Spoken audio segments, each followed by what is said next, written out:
नहमदुहु व नुसल्ली व नुसल्लिमु अला रसूलिहिल करीम अम्मा बाद फ़अऊज़ु बिल्लाहिस समीइल अलीम मिनश शैतानिर रजीम मिन हमज़िही व नफ़्ख़िही व नफ़्सिही। खलीफा हारून उर रशीद का बेटा मामून अपने दरबार में बैठा है। दलाइलुन नबुव्वा में भी और इमाम सय्यूती रहमहुल्लाहु ताला ने अल ख़साइसुल कुबरा में इस वाक़े को नकल किया। दाखला रजुल, कहते हैं एक आदमी आया, फ़तकल्लम बि अहसनिल कलाम, बड़ी खूबसूरत गुफ्तगू शुरू कर दी। बोलने का अंदाज बहुत अच्छा है, लफ्ज़ बहुत प्यारे, बहुत खूबसूरत बोल रहा है। जितनी भी गैदरिंग मौजूद थी, सबका फोकस, सबकी तवज्जो, सबकी आंखें, सबके कान उस बंदे को सुन रहे थे। मामून उर रशीद उसे कहता है कि आपकी बातें बहुत अच्छी हैं, अकीदा इस्लामी और मुसलमानों वाला नहीं, क्या आप इस्लाम कबूल नहीं कर लेते? कहने लगा, गुस्सा कर गया, नाराज हो गया और वहां से वापस चला गया। यहया बिन अक़सम रहमहुल्लाहु ताला फरमाते हैं, एक साल गुजरा, वही मजलिस, वही खलीफा, वही गैदरिंग, वही कैबिनेट, वही बंदा दोबारा हमारे पास आता है। लेकिन आज उसकी गुफ्तगू का टॉपिक कुछ अलग से था।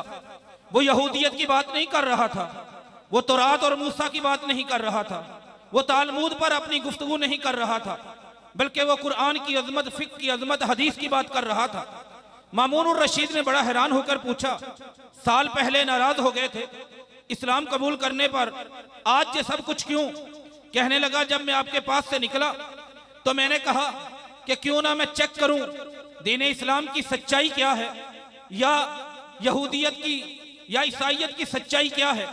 फनसख्तु सलासा नुसखिन, मैंने सबसे पहले तौरात ली और उसकी 3 कॉपीज तैयार की। किसी कॉपी में ज़िद्तु फीहा व नक़स्तु फीहा, लफ्जों को कम कर दिया, किसी में लफ्जों को ज्यादा कर दिया। व अक़रतु, किसी में मैंने लफ्जों को पीछे किया, उसको आगे कर दिया। और फिर मैं उन कॉपियों को लेकर यहूदी स्कॉलर्स के पास गया, उन सब ने देखा और सब ने वो कॉपीज मुझे ले ली, किसी से पता नहीं चला। फिर मैंने यही इंजील के साथ किया, किसी को पता नहीं चला। लेकिन जिस दिन मैंने कुरान मजीद फुरकान हमीद को लेकर 3 कॉपीज तैयार करके मस्जिद में दाखिल हुआ, अगले ही दिन लोगों ने मुझे पकड़ा। यहया बिन अक़सम बहुत बड़े स्कॉलर हैं, उन्होंने ये बात सुफियान बिन उयैना से नकल की। सुफियान बिन उयैना रहमहुल्लाहु ताला ने कहा, जब तक मदारस की चटाइयों पर बैठने वाले, कुरान पढ़ने वाले, काला काला रसूलुल्लाह पढ़ने वाले मौजूद हैं, उस वक़्त तक ना तो कोई परवरदिगारे कायनात के कलाम में, न पैगंबर के फरमान में किसी तरह की अपनी साजिश या कमी शामिल और दाखिल कर सकता है। ये मदारिस सिर्फ मदारिस नहीं होते, ये बल्कि इस्लाम के मुहाफिज, कुरान के मुहाफिज, फरामीन नबवी के मुहाफिज होते हैं।